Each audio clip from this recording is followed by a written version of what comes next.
দুর্যোগ ব্যবস্থাপনা অধিদপ্তরের তালিকায় রাজধানীতে ঝুঁকিপূর্ণ ভবনের সংখ্যা ৭২,০০০, কিন্তু কোন এলাকার কোন ভবনটি ঝুঁকিপূর্ণ সেটি নির্দিষ্ট না করেই একটি গড়পড়তা তালিকা তৈরি করা হয়েছে। তালিকা আছে রাজুক আর ২ সিটি কর্পোরেশনেরও, কিন্তু কারো সাথে কারো তালিকার কোনো মিল নেই। হাবিব রহমানের ধারাবাহিক প্রতিবেদন দেখুন তৃতীয় পর্ব। ২০০৯ সালে কোটি কোটি টাকা ব্যয় করে ৭.৫ মাত্রার ভূমিকম্পে ধসে পড়বে রাজধানীর এমন ৭২,০০০ ভবনের একটি তালিকা করে দুর্যোগ ব্যবস্থাপনা অধিদপ্তর। কিন্তু অবাক ব্যাপার হলো, রাজধানীর কোন এলাকায় কোথায় এই ভবনগুলোর অবস্থান সেটি নির্ধারণ না করেই গড়পড়তা ৭২,০০০-এর কথাটি বলা হয়েছে। ফলে কারো জানা নেই আসলে কোন ভবনগুলো ভূমিকম্পের ঝুঁকিতে রয়েছে।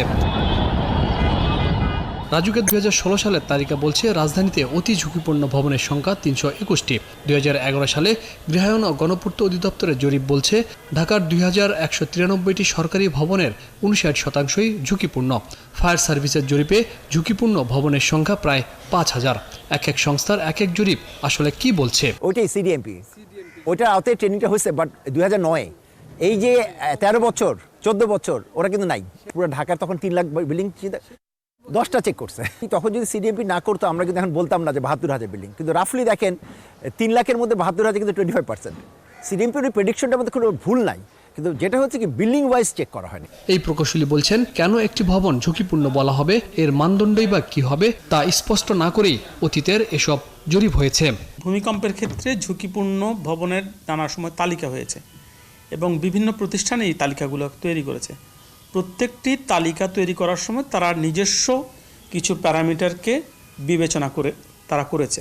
সেটা কিন্তু প্রত্যেকটা বাড়ি বাড়ি ধরে কিন্তু অ্যাসেসমেন্ট করেনি, কিন্তু আমাদের প্রয়োজন হবে বাড়ি ধরে ধরে অ্যাসেসমেন্ট করা। সেই কাজটা কিন্তু কেউ করছে না। রাজুক বলছে রাজধানীতে নীতিমালা মেনে ভবন তৈরি হচ্ছে কিনা সেটি নিশ্চিত করতে নতুন পরিকল্পনা নেওয়া হয়েছে।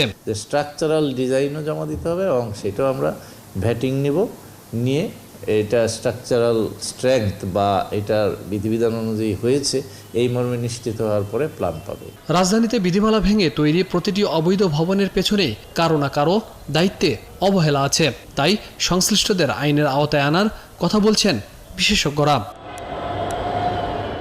হাবিব রহমান, একাত্তর, ঢাকা।